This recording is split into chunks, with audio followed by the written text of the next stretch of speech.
Marcos 10, 46 ao 52. Amém, queridos?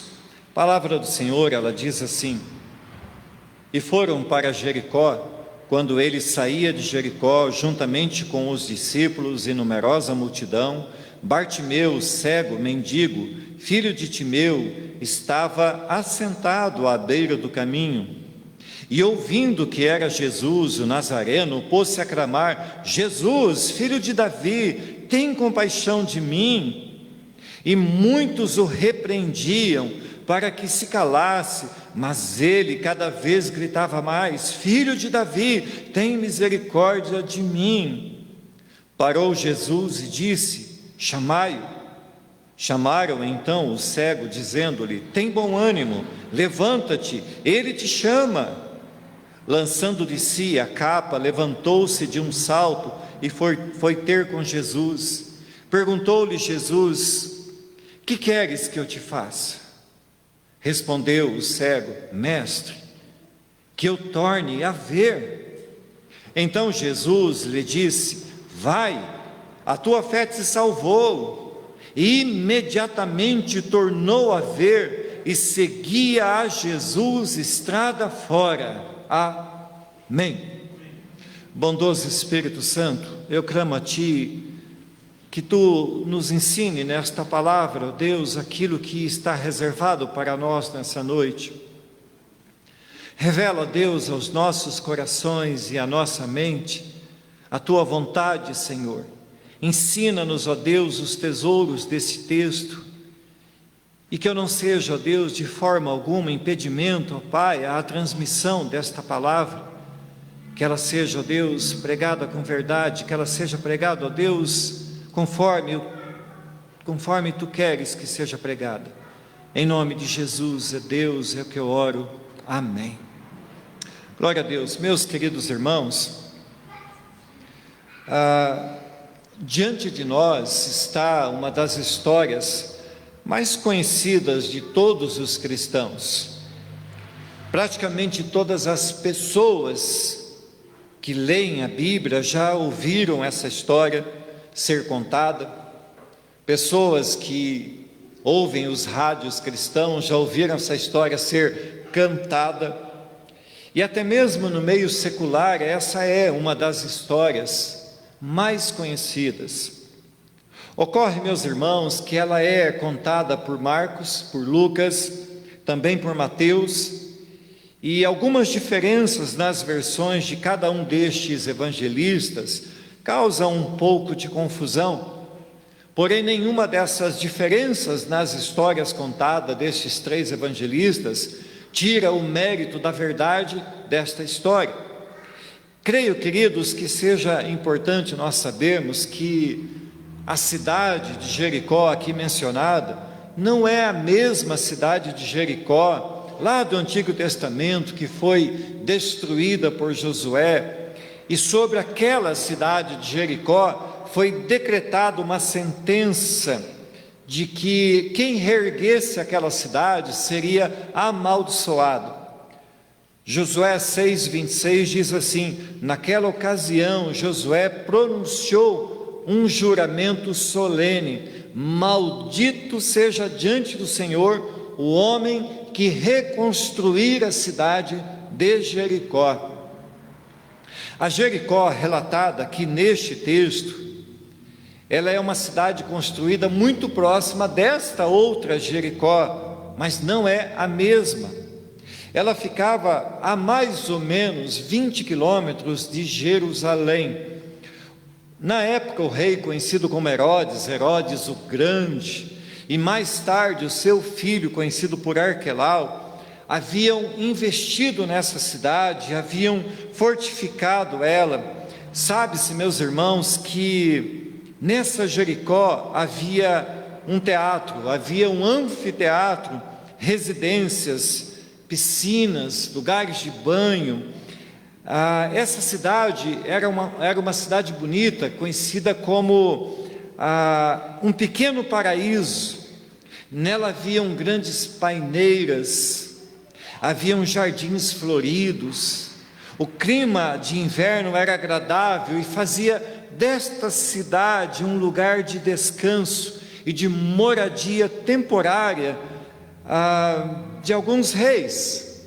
Sabe-se também, meus irmãos, isso a título de conhecimento, que Marco Antônio chegou a dar de presente essa Jericó à famosa rainha Cleópatra. E tudo isso, meus irmãos, faz parte da história dessa cidade. Todavia, isso não tem muita relevância para nós, nem mesmo tinha para Jesus, que apenas estava passando por aquela cidade para ir a Jerusalém, que ficava, como eu disse, a cerca de 20 quilômetros de distância. Vejam, irmãos, que geograficamente Jerusalém está a 1000 metros acima de altitude. Por isso a Bíblia diz que Jesus subia para Jerusalém. Eu quero aqui, irmãos, fugindo um pouquinho do meu esboço, fazer um breve contraste do que nós temos diante de nós. Essa cidade tão bela, com belas palmeiras, com jardins, com piscinas de banho, de clima agradável, lugar onde os reis gostavam de passar o inverno, cidade tão boa que foi dada de presente a uma rainha, mas esse lugar também era a habitação de um homem miserável. Nós vemos aqui nesse texto bíblico que esse homem, por quem chamavam de Bartimeu, era cego. Não bastasse ser cego, era também mendigo. Esse contraste, irmãos, serve para nós vermos que sempre haverão o que é belo, mas haverá o que é também trágico. Nós não podemos nos enganar, irmãos, com aquilo que se apresenta como belo, porque sempre haverá a dificuldade. Nós nunca podemos esquecer, ainda que a nossa vida esteja muito boa. Como dizia o nosso irmão Silvestre, está lá em Angola, a vida está boa, né, meus irmãos? E com isso eu estou dizendo que ainda que tudo esteja muito bom para nós, não podemos esquecer dos mais frágeis, dos invisíveis, daqueles que carecem da nossa ajuda. Bom, como sabemos, irmãos, Jesus ele estava seguindo para o seu destino, para a sua cruz e para a sua morte, mas isso não impediu Jesus de realizar ainda um último milagre, que foi a cura deste homem chamado Bartimeu, ou simplesmente filho de Timeu. Nós vimos, irmãos, em nossa última mensagem aqui no Evangelho de Marcos, que Jesus ele demonstrou que a verdadeira virtude, que a verdadeira grandeza está não em ser privilegiado num lugar ao reino, mas em ser humilde. E nós veremos, queridos, nessa noite, o que esse último milagre público de Jesus quer nos ensinar.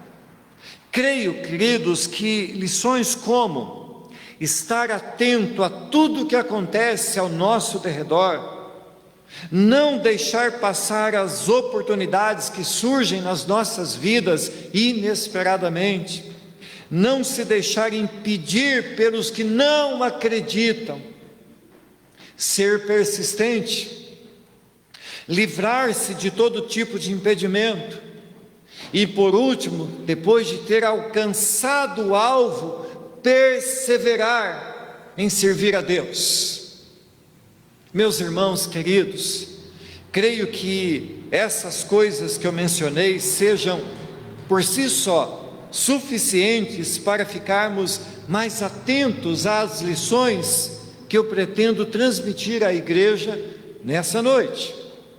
Vejam, queridos, que nós temos tratado ao longo desses 6 meses e alguns dias deste ano, que Cristo ele é a nossa esperança. Creio que também nessa mensagem de hoje o tema seja oportuno, o tema seja evidente, mas o tema também é profundo. quando nós olhamos para o relato do estado social deste filho de Timeu, nós vemos, meus queridos, que sequer o nome dele é conhecido, porque o chamam de Bartimeu ou filho de Timeu. Vemos que ele não tinha nada a não ser uma capa com a qual ele se cobria. Vemos que sua vida dependia das esmolas que ele recebia. Vemos que era visto como um homem amaldiçoado. Em resumo, meus irmãos, alguém sem esperança, alguém sem a menor condição de alcançar uma vida melhor, de se desenrolar desse emaranhado de uma vida lançado na miséria, sem visão e sem nenhuma possibilidade. Mas vejam, meus queridos irmãos, que o profeta Jeremias, ele vai dizer assim: ó esperança de Israel e Redentor seu no tempo da angústia. Percebam, meus irmãos, que não se trata, isso eu estou aqui querendo falar de Jesus, não se trata de uma expressão, mas de uma pessoa. Esperança, meus irmãos, é a própria manifestação de Deus, é Cristo, e nele e por ele é que vivemos, é nele que nós esperamos, é nele que nós esperançamos. Mas vejam também o que está, irmãos, escrito em Tito 2,13: aguardando a bem-aventurada esperança e o aparecimento da glória do grande Deus e do nosso Senhor Jesus Cristo. Oh, amada igreja, Jesus Cristo é a nossa esperança hoje. Jesus Cristo é a nossa esperança amanhã, mas Ele também é a nossa esperança no porvir, na eternidade. Nele esperamos, nele cremos e nele e por Ele somos salvos, guardados e aguardados no céu. Veja como isso é maravilhoso, irmãos. E será, meus irmãos, que nós temos alguma semelhança com Bartimeu? Será que você, assentado aí nesse banco, possui alguma semelhança com esse cego, mendigo Bartimeu? Sim, irmãos, todos nós somos muito parecidos com Bartimeu. Vejam, queridos, nós estávamos, sem exceção, lançados em total condição de miséria, sem esperança, cegos espiritualmente e destinados à perdição. Mas assim como Cristo o alcançou, também alcançou a nós. E hoje, meus irmãos, nós vivemos na esperança e aguardamos a redenção final, quando Cristo nos virá buscar, quando Cristo vier buscar a sua igreja. E feita esta introdução, meus irmãos, o primeiro ponto da mensagem é que sempre haverão pessoas à espera de um milagre. Eu estou à espera de um milagre. Você deve estar à espera de um milagre. E esse termo até parece nome de um filme. Todavia, irmãos, trata-se da cena comum de milhares de pessoas ao redor do mundo. Penso que nos dias atuais, em meio a essa crise sanitária que nós estamos vivendo, pessoas em todo o mundo estão à espera de um milagre.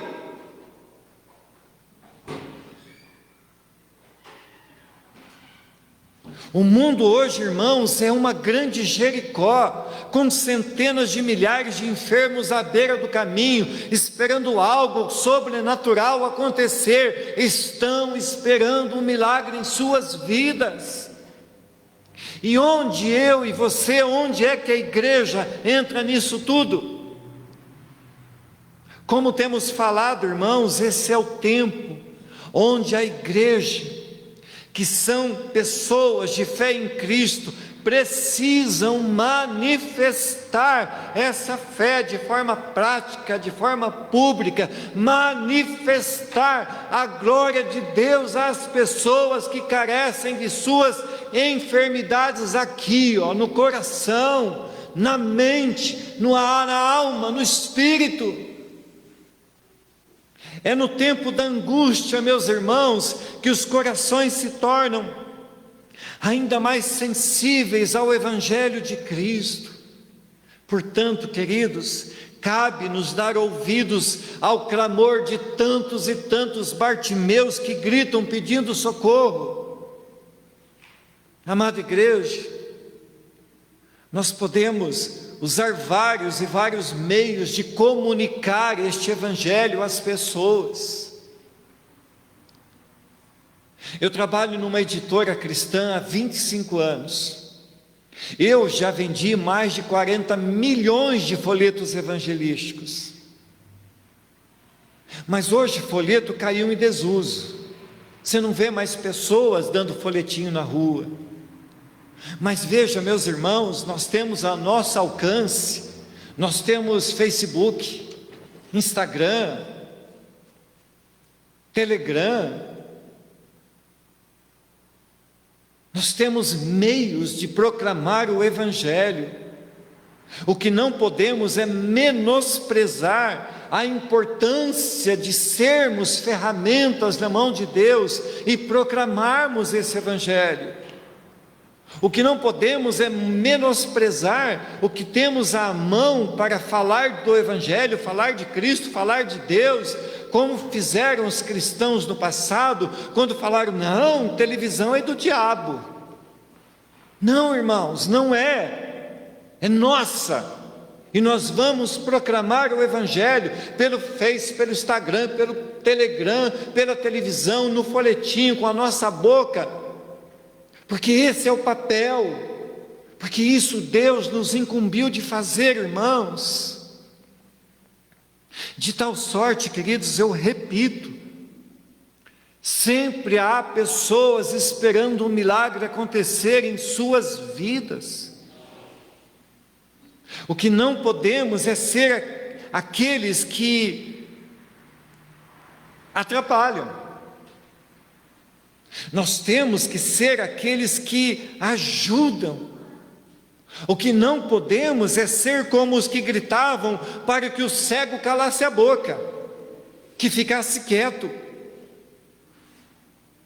Gente querendo impedir a proclamação do Evangelho está cheia em todo lugar, sempre existiu, sempre existirá. Gente desse tipo não busca por Jesus, mas quer impedir os que querem buscar e também os que querem proclamar. Meus amados, nós como bons cristãos devemos e precisamos ter o mesmo espírito daqueles que foram chamar o cego. Verso 49 diz: parou Jesus e disse: chamai-o. Creio que somente este pequeno verso, irmão, nos daria um sermão sobre evangelismo excelente. A mesma coisa que Jesus disse aos seus discípulos, também está dizendo a nós, quando Ele ordenou a grande comissão: ide proclamai o Evangelho até os confins da terra. E diante desta ordem de Jesus, os discípulos foram, e conforme continua dizendo o verso 49, chamaram então o cego, dizendo-lhe: tem bom ânimo, levanta-te, ele te chama. Aqui está, meus irmãos, a forma como devemos agir. Os discípulos foram até o cego com palavras de ânimo e levaram aquele homem até Jesus. Voltando, nós lemos no verso 46, e foram para Jericó. Quando ele saía de Jericó, juntamente com os discípulos e numerosa multidão, Bartimeu, cego mendigo, filho de Timeu, estava assentado à beira do caminho. Para os viajantes que subiam para Jerusalém, Jericó, meus irmãos, era a última oportunidade que eles tinham de preparar as suas provisões, encher a sua lancheira, pegar água, e então pegar um caminho que os levasse a Jerusalém. E aproveitando, irmãos, essa informação, nós podemos pensar que para Bartimeu e um outro cego relatado nessa mesma história por Mateus, para eles também era a última oportunidade. Se eles deixassem Jesus passar sem que fossem vistos por ele, nunca mais eles teriam a mesma oportunidade de alcançar o milagre que tanto sonhavam. Nós estamos à espera de um milagre, meus amados irmãos, mas às vezes nós deixamos Jesus passar. Nós perdemos a oportunidade. E citando aqui o reverendo Lopes, ele disse assim: a oportunidade tem asas. Se não a agarrarmos quando ele passa por nós, podemos perdê-la para sempre. Nunca saberemos se a oportunidade que estamos tendo agora será ou não a última das nossas vidas. Amada igreja, nós precisamos estar atentos. Não podemos viver tomados, se me permitam a expressão, pela síndrome do balão mágico, vivendo com a cabeça no mundo da lua. Creio, meus irmãos, que para todas as pessoas surgem boas oportunidades, mas nem todas a percebem, nem todas gritam por ela, nem todas a agarram. E em se tratando, irmãos, de coisas espirituais, isso é ainda mais grave. Pessoas vivem uma vida inteira sofrendo à beira do caminho, mas desprezam não uma, mas muitas vezes, oportunidades que Deus lhes tem dado de mudarem de vida.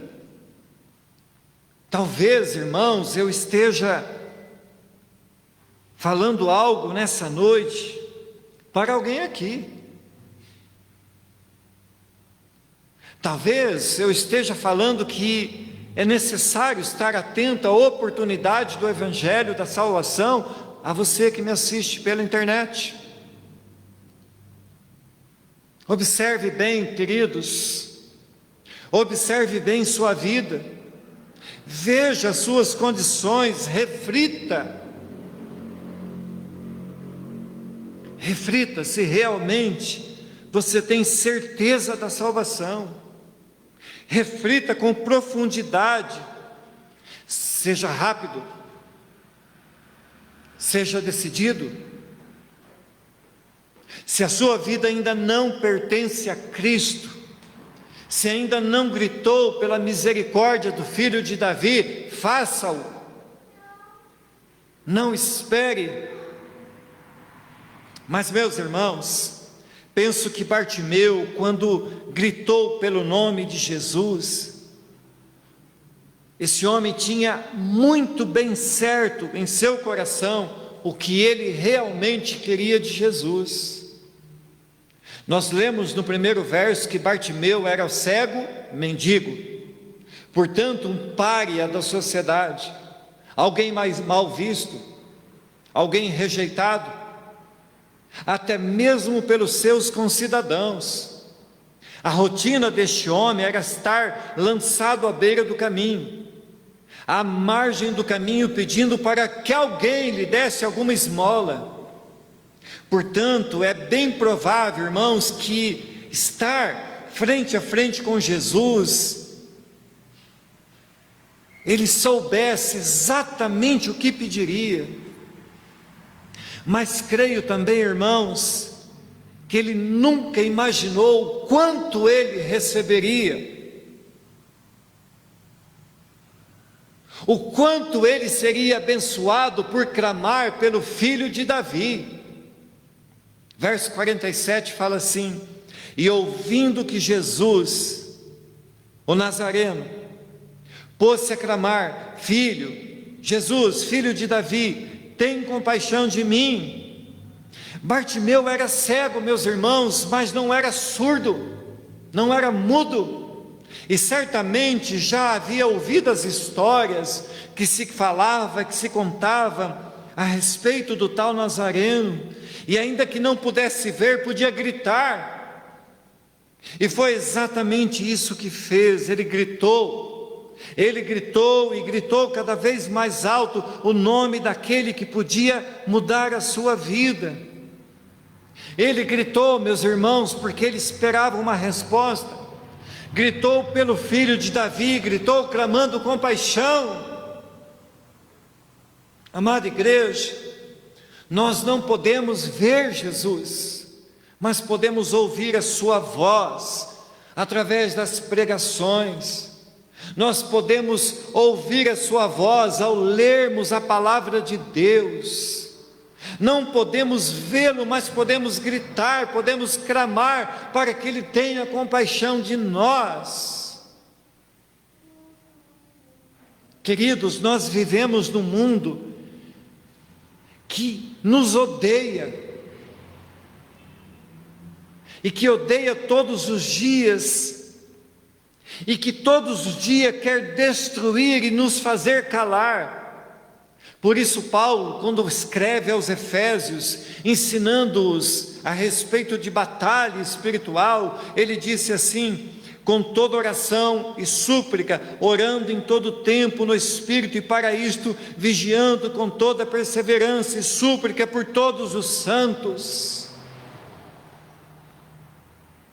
E é isso, meus irmãos, precisamos estar a todo tempo orando e suplicando para que sejamos livrados de muitos males e de muitos impedimentos que tentam nos deter no caminho e até nos fazer desistir.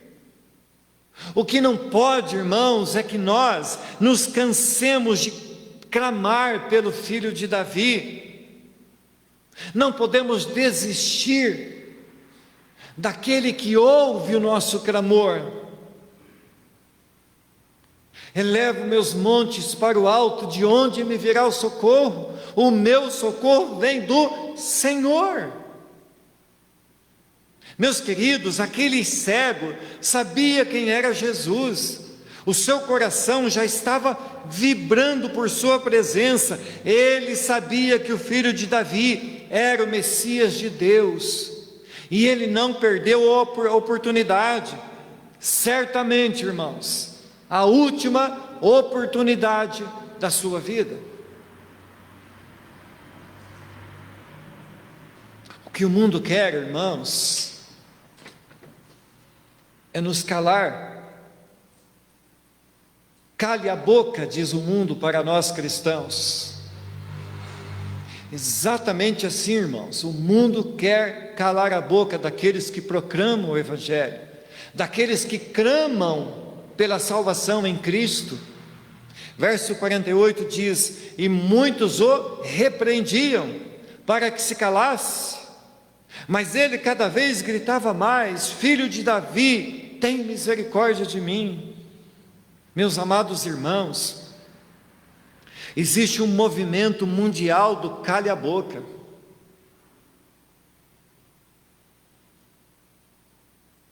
Mas esse movimento, ele usa as mais variadas roupagens. Em países extremistas, eles lançam os cristãos em campos de concentração, torturam, matam. Em países de Estado laico, como é o Brasil, o cale e a boca é mais discreto. Vem por meio de propagandas, de ensinos ideológicos nas escolas, por cartilhas, por protestos vindos de organizações anticristãs e até por meio de leis aprovadas nas casas de leis. E ainda que muitos comemorem que logo logo os cristãos ficarão calados, que os cristãos terão o seu fim, isso nunca aconteceu, isso nunca vai acontecer.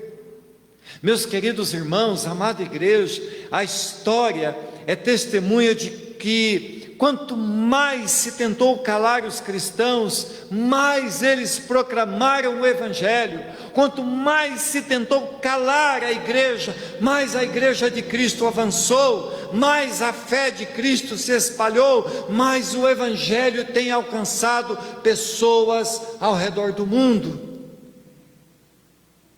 O que não podemos, queridos irmãos, é nos acomodar. Cristo deu uma ordem dizendo: vai proclamar o Evangelho aos confins da terra. O povo se acomodou.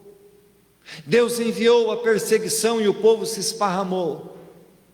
Não precisamos esperar uma perseguição. Há muitos cegos Bartimeus esperando que nós levemos o Evangelho de Cristo até eles, para que seus olhos sejam abertos e vejam e enxerguem e vejam a glória de Deus sendo proclamada e sejam salvos. Percebam, irmãos, tentaram calar o pobre cego Bartimeu, mas esse homem tinha em seu coração a convicção do que ele queria, e quanto mais o repreendiam, mais ele gritava. Este homem é um exemplo para toda a cristandade. Nós precisamos ter a convicção da nossa fé e saber o que queremos e o que devemos, e não podemos parar de proclamar o Evangelho de Cristo. Não podemos nos calar frente aos empecilhos que surgem. Como já disse, irmãos, devemos ser e estar no mesmo espírito daqueles do verso 49, que animaram o cego, dizendo: vamos, levanta, vamos até Jesus, Ele está te chamando.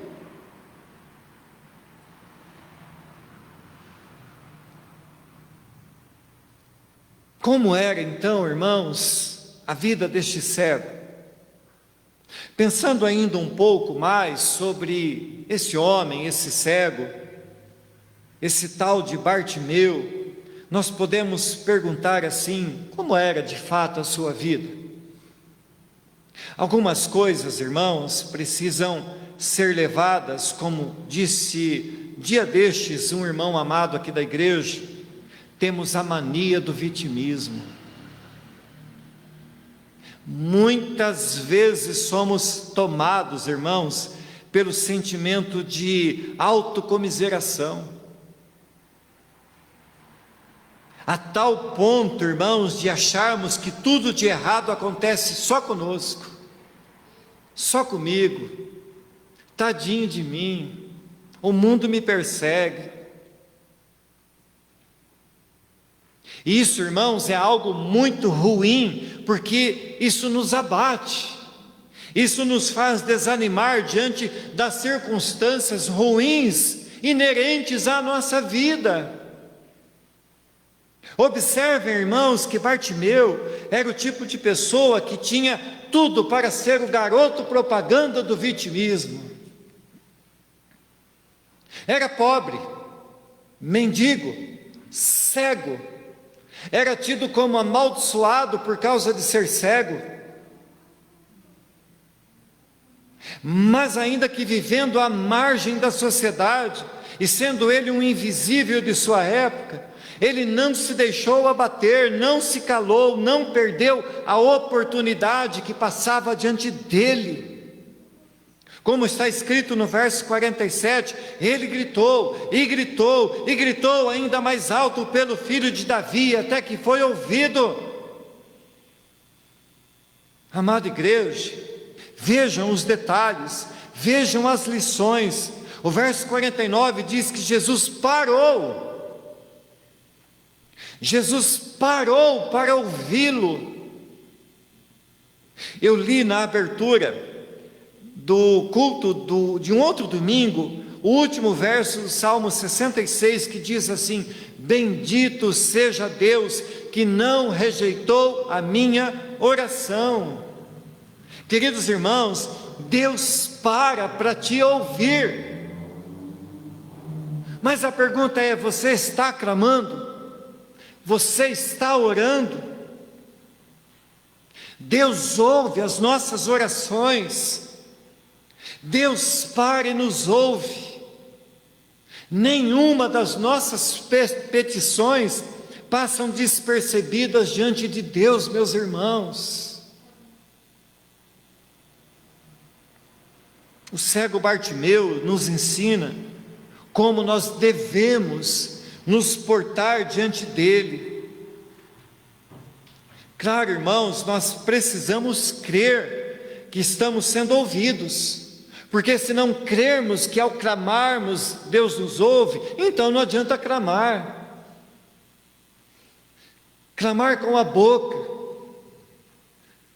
crer com o coração, diz a palavra de Deus. Porque sem fé, irmãos, é impossível agradar a Deus. O verso 50 vai dizer assim: lançando de si a capa, levantou-se de um salto e foi ter com Jesus. A primeira coisa que deve nos chamar a atenção é o desprendimento. Nós clamamos a Deus, Deus para nos ouvir, Deus dá atenção para nós, Deus ouve as nossas orações, o nosso clamor, a nossa petição. Mas o que nós fazemos? Qual é a nossa atitude? E o verso 50 que lemos diz que o cego, ao ser informado de que Cristo parou, o ouviu e o chamou, ele se levanta, lança de si aquela capa, se põe de pé. A primeira coisa que deve chamar a nossa atenção é desprendimento, irmãos. O chamado de Jesus, não raras vezes, é um chamado a deixarmos tudo. Nós temos exemplo, irmão, na Bíblia. Os próprios discípulos são exemplo disso, que ao serem chamados por Jesus, deixaram imediatamente tudo que tinham e tudo que faziam. O cego Bartimeu, ao ser chamado por Jesus, ele deixa tudo. E tudo que ele tinha era uma capa. Sua capa, meus irmãos, era sua coberta. Nos dias frios, a sua capa era sua coberta nos dias de calor forte. Sua capa era sua cama. Mas ao ser chamado, informado de que Jesus parou para ouvi-lo e mandou buscá-lo, ele imediatamente lançou de sobre si a sua capa e correu para Jesus. Mas esse verso 50 também, irmãos, nos mostra que não podemos nos deixar impedir por qualquer que seja a situação. Esse cego Bartimeu, ele prova e contraria a lógica. Um cego não pula, um cego não sai correndo, mas este contrariou tudo, que ao ouvir o chamado de Jesus, pulou, pôs-se de pé e foi até Jesus. E é esta a resposta que Deus espera de nós, meus irmãos. Devemos estar prontos a largar o que temos e ir imediatamente até Ele. Ainda que tudo pareça escuro, ainda que os nossos olhos não possam ver, ainda que aquele que nos chama não esteja visível, irmãos, mas Ele nos chama. Porque aquele que nos chama, irmãos, tem bênçãos para nós. E vejam, meus irmãos, aquele cego, ele queria enxergar, mas o que ele recebeu foi muito mais do que a própria visão. Quando Deus nos chama, meus irmãos, Ele tem muito mais para nós. Aquele homem, meus irmãos, ele não queria um carro novo, não queria casa, não queria uma capa nova. Aquele homem queria apenas enxergar novamente. Devemos, irmãos, nos livrar de tudo aquilo que possa nos prender e impedir de servir a Deus. Como dito em Hebreus 12, que foi pregado aqui esses dias, se alguma coisa estiver nos embaraçando, nos impedindo de correr a carreira que nos está proposta, nós devemos nos livrar disso. Para o cego Bartimeu, nem a capa, que era tudo que tinha, nem sua condição física o impediu de correr até Jesus. Portanto, irmãos, nós devemos avaliar o que é que está nos impedindo, retendo. O que é que para nós tem mais valor do que servir a Deus? Qual é a capa que nos impede, que nos segura? E se Deus para nos ouvir, irmãos, e se nós nos desprendemos daquilo que nos amarrava, se nós aprendemos a dar mais valor ao chamado de Deus, ao próprio Deus, do que aquilo que temos, do que aquilo que somos, o que é então que Deus espera de nós? O que nós queremos de Deus?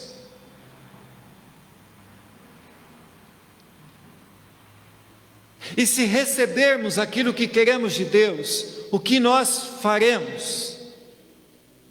Versos 51 e 52 diz assim: perguntou-lhe Jesus: que queres que eu te faça? Respondeu o cego: mestre, que eu torne a ver. Então Jesus lhe disse: vai, a tua fé te salvou. E imediatamente tornou a ver e seguia a Jesus estrada fora. Vejam, meus irmãos, eu fiz aqui duas perguntas: o que queremos de Jesus? E se formos atendidos, o que faremos? Aparentemente são duas perguntas extremamente simples. Mas será, irmãos, que nós temos a resposta? Será que são mesmo simples? Será, irmãos? Sinceramente, meus irmãos, creio que não sejam. Na verdade, o que nós vemos hoje em dia é um verdadeiro shopping da religião. Se vende uma proposta de que devemos buscar Jesus para ter, buscar Jesus para ser alguém nessa terra, como pregou aqui o irmão Raul há dia destes. Nos pegamos em nossas orações pedindo e pedindo coisas e mais coisas para Deus, e no final falamos em nome de Jesus, como se falar em nome de Jesus fosse algo que forçasse Deus a nos dar aquilo que pedimos.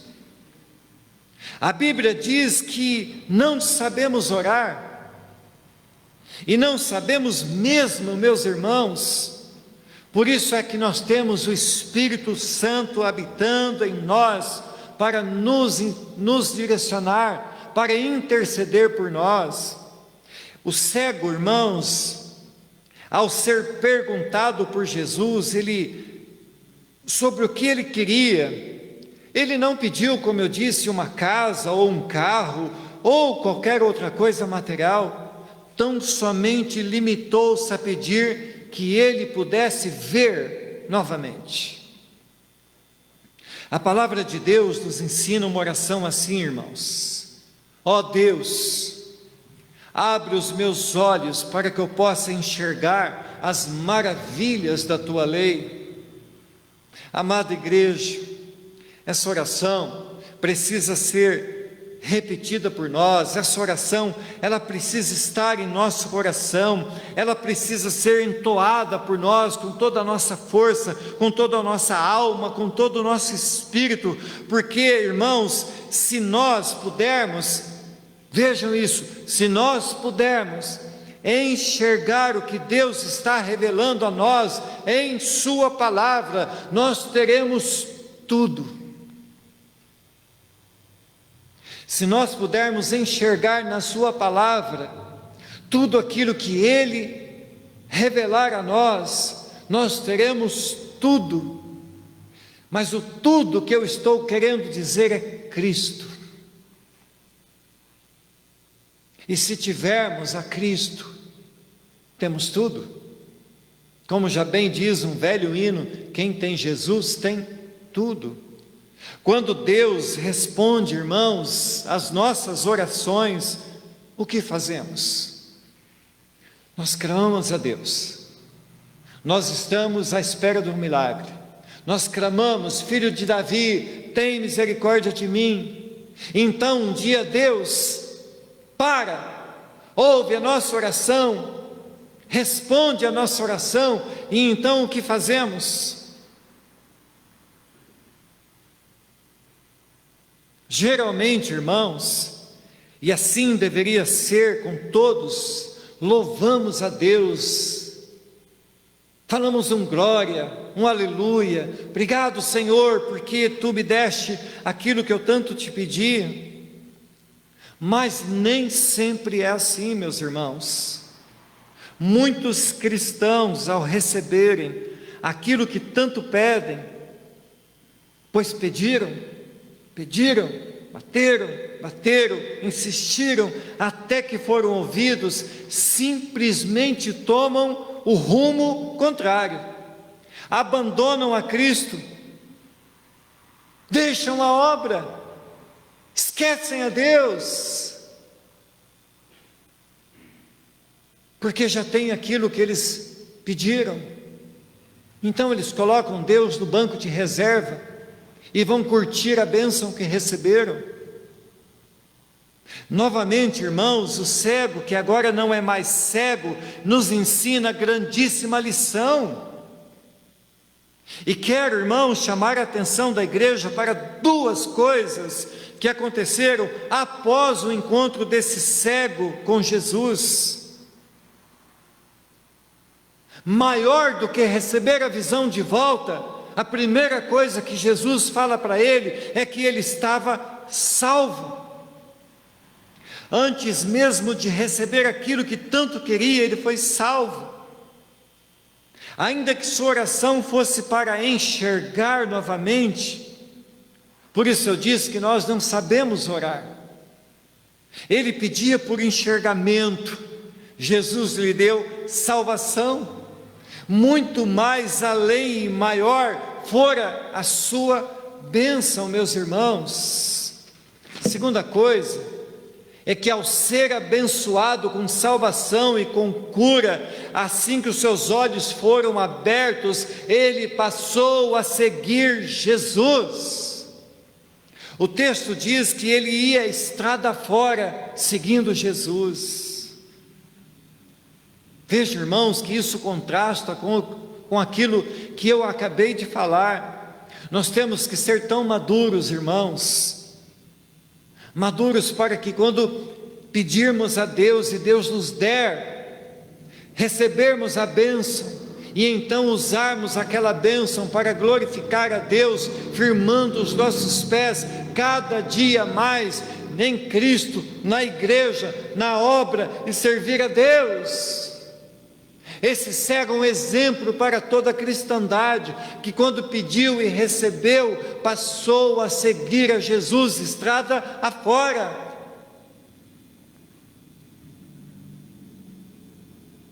Portanto, irmãos, para concluir, e concluo, irmãos, essa mensagem, que tem ainda tantas outras lições, eu concluo essa mensagem com um sentimento de gratidão a Deus. Gratidão por esta palavra, irmãos, que vem alcançar os nossos corações. Gratidão porque tem um netinho aqui de 5 meses me olhando fitamente. Gratidão pela sua vida que está ouvindo essa palavra. Gratidão a Deus que está entrando em nossos corações para mudar as nossas vidas, abrir os nossos olhos. Gratidão porque nos tem dado grandes e preciosas lições em sua palavra, culto após culto.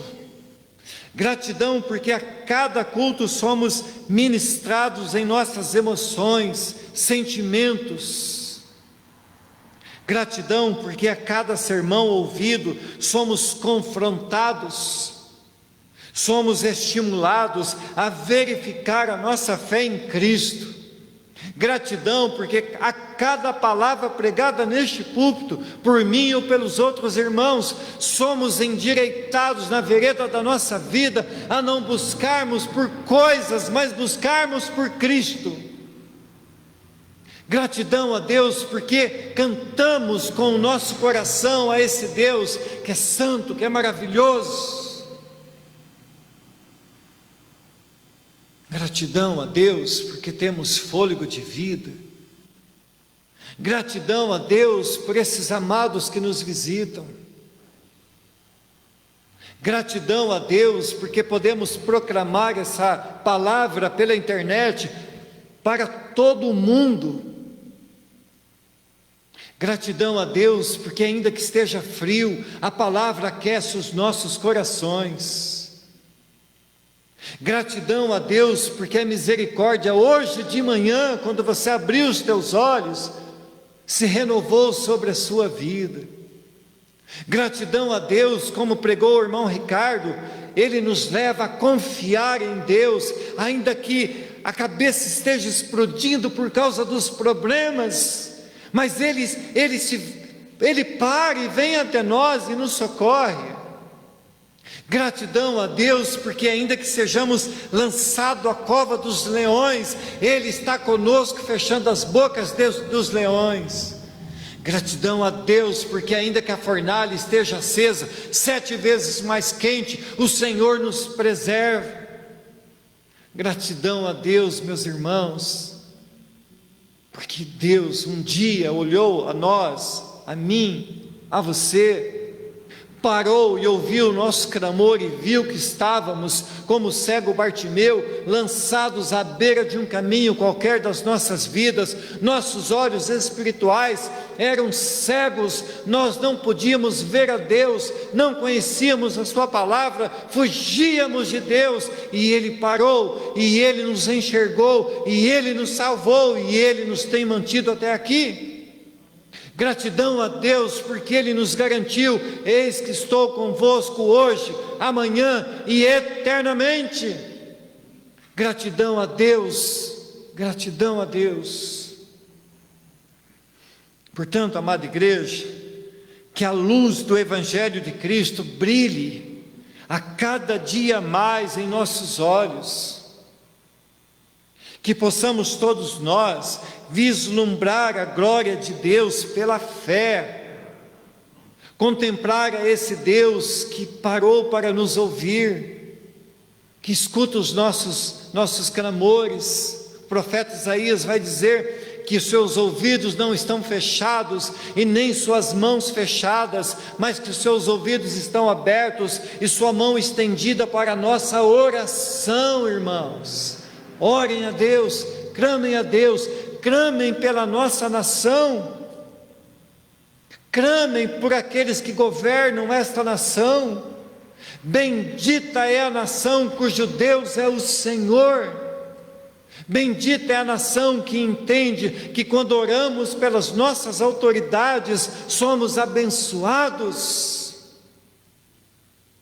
A voz daqueles que odeiam tudo que é de Deus tem clamado para que esse país seja desgraçado, mas a voz daqueles que creem em Deus, a minha voz, a sua voz, a voz de toda a nação cristã desse Brasil, tem orado e clamado a Deus para que esse Brasil brilhe, para que esse Brasil seja novamente um celeiro de missionários, para que essa nação seja uma nação onde o povo possa sair de suas casas, ter alimentos, ir às igrejas e proclamar o Evangelho. Portanto, eia, igreja, levante-se, observe o que Deus tem feito na sua vida, sirva a Deus com amor, com vontade, com ânimo, com entusiasmo, pregue a palavra, insta em tempo e fora de tempo. Seja tu um livro onde as pessoas possam ler o Evangelho de Cristo. Amém, irmãos? Amém.